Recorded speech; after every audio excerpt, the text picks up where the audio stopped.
皆さんごきげんよう、上川薫です。今回取り上げる話題は、東京オリンピックをより楽しむために必須の知識。この3つの情報源からの情報は全く無視してもいいかもしれない、そういったお話をしようと思います。東京オリンピックのその主役というのは、当然のように出場する世界各国から集まってきた選手たちです。しかし、インターネット上やもしくは SNS を通して出てくる情報というのは必ずしも競技の結果だけではありません。当然のようにそれらを取り巻く環境そのものについての話なども非常にたくさん出ています。組織委員会ではこんなことがありました。選手村ではこんなことがありました。そして日本の気候風土、様々な環境などについての試技がこんなものがありますなどといった具合にして周りの話もたくさん出てきます。その中においてはポジティブなもの、ネガティブなもの、どちらについても出てくるわけですが、しかしネガティブな情報の発信源をたどっていくと3つの発信者に突き当たります。この3つの発信源というものがまさに避けなければならない地雷となります。まず第一にやってくるのが韓国です。韓国はまさに東京オリンピックを利用して政治的な活動として日本の評判を貶めることに全力投球しています。その活動の異様さというのは、それこそ東京オリンピックに出場する韓国の選手たちを応援することを忘れているんじゃないかなと思えるほどです。具体的な例としてはすでに動画として挙げましたが、日本の食材については危険だという話をしたり、段ボールベッドについてイチャモンをつけたり、メダリストに贈られる花束は危険なものだと吹聴して回ったり、あとは日本に対する侮辱的な行為だけではなく、オリンピックに参加する世界の国々に対してですら失礼な言動というものを繰り返して謝罪に追い込まれるなどもしています。韓国発の情報や韓国発の様々な話というものにはかなり警戒しなければなりません。ただ私の動画を見ている人であれば当然そんなことは分かっているよとお答えになるでしょう。そういったわけでこの話についてはサクッと次に進みます。そして次に気をつけなければならないのが中国発の情報です。特に序盤戦においては卓球が大きく注目されました。この卓球という競技は中国の選手たちが非常に強いことで有名です。何しろ世界各国の代表が集まってきた時に、元中国の代表や元中国で非常に有力なプレイヤーだった人が中国国内から外へと移住し、それによって他の国で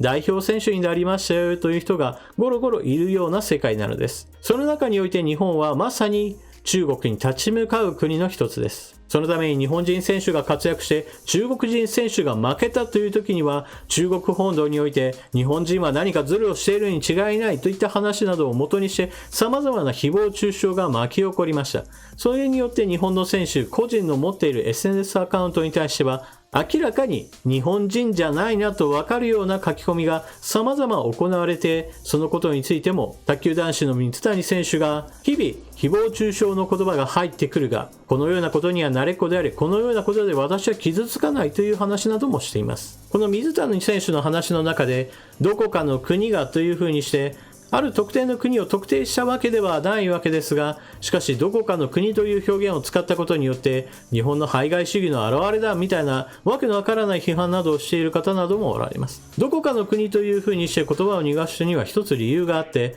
例えば漢字で書かれた誹謗中傷であってもそのフォント、どのような字がデザインされているかを見れば、どのような環境からの書き込みかというのはすぐわかるものです。例えば日本人と中国では同じ漢字を使っていますよという大枠な話はありますが、実際に使われている漢字の意味やまたフォントといったものは全く違うものが使われています。これと類似した話で、日本国内において何かの反対デモが行われた時にこの漢字の使い方は日本人じゃないなというのがすぐわかるようなプラカードなどを見かけることなどもあります。これは中国人にしてみれば日本人だって漢字使ってんだから同じだろうというふうにして思い込んでいるわけですが、実際には日本人から見ればこの漢字は普段使うこともないし、こんな漢字見たこともないなんていうことすらあるのです。中国においてはそれこそ中国共産党が言論の統制というものを実施しているわけですが、こういった日本側に対する誹謗中傷のインターネット活動について全く制止していないのはいかにも中国共産党だなと思ってしまいます。なおこの件に関してなのですが、警視庁としては誹謗中傷は決して許されるものではなく、被害届さえ出してくれれば積極的に活動すると声明を出しています。また IOC や JOC といった直接の団体なども同じようにこのような問題に対して積極的に取り組むことを表明しています。そして3つ目に気をつけなければならないのはロシアと言いたいところですが、実質的にはロシアは大したことがないです。重箱の隅をつつくのであれば、ロシアも実際行っているわけですが、彼らの行っている行為よりもはるかに危険な存在として、私が3つ目に挙げるのは日本国内におけるフェイクニュースやデマニュースを流す報道機関の存在です。例えば大会組織運営委員会のお金の使い方について問題があるよという記事を出すことは、私はそれ自身は非常に良いことだと思います。問題があることを指摘するのはまさに報道機関の仕事だからと思うからです。ただしその指摘が本当に合っているのかなということに疑問を持つような記事などもあります。その具体例を一つ挙げましょう。現在選手村には1万3000台のエアコンが設置されており、そのエアコンというものはオリンピックが閉会後にはリース業者に返却されることが決まっているそうです。このことについて東京新聞が記事にしました。選手村に設置されているエアコン1万3000台は東京オリンピックが終わった後は返却され全て廃棄されるかもしれない。なんてお金の無駄遣いだ。なんて環境に悪いことをするんだといったような記事を書いていました。実際そのような記事を受けて SNS では本当にひどいな、こんなお金の税金の使い方しやがってみたいなことが非常にたくさん出ていたわけですが、この記事には本来であれば抜けていた情報があります。それは同じく政権批判で非常に有名な朝日新聞が2年前に出した記事に答えがあるからです。選手村に設置されるエアコンというものは業者に発注し、その業者に発注されたものを元にして設置するわけですが、そこでは入札が行われたそうです。この入札に関わる条件が一つ注目すべき情報です。一体どのような条件かといえば、設置されたエアコンというものは大会が終わった後には返却。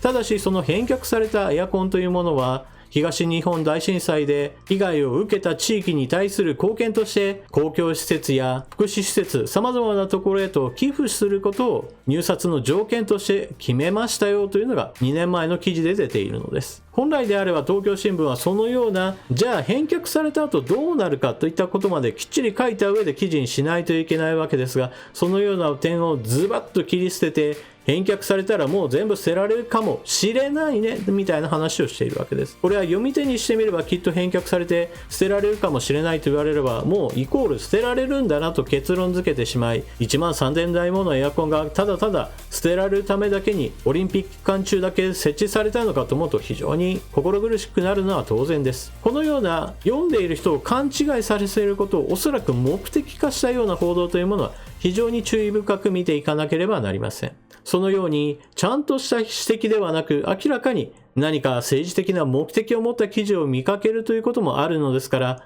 私は韓国、中国、そして日本国内における間違った情報発信を行うそういった報道機関の活動などにもよくよく注意しなければならないと思います。今回挙げた3つの情報発信源の話というものをまさに避けていくことを積極的に行えば、私は東京オリンピックについても純粋なスポーツ大会として出場している選手たちに応援をまさに集中することができると思います。そして東京オリンピックにやってきている世界各国の選手たちは選手村がとても綺麗なところで、そして料理が美味しく非常に満足している話なども出てきています。それというのも東京というのは人口から言えば世界有数の大都市です。にもかかわらず世界各国から来る人たちにしてみれば、これだけ近代的な都市でこんなにも綺麗なのかと驚くことも非常にたくさんあることは知られています。日本人からしてみればまだまだ綺麗にする余地なんていっぱいあるのになと思うわけですが、しかしそれはあくまでも日本人から見た観点であり、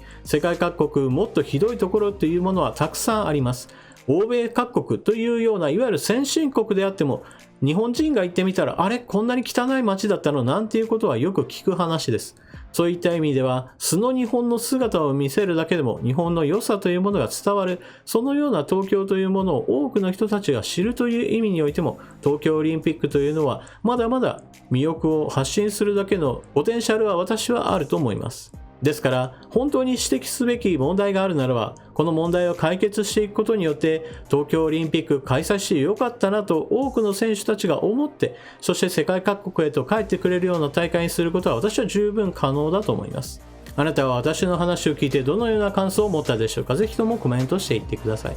それでは動画最後までご視聴いただきありがとうございました。チャンネル登録していない方はぜひともチャンネル登録を、そして動画を見終わったら評価ボタンのクリックもよろしくお願いします。それでは次の動画でまとめにかかりましょう。またね。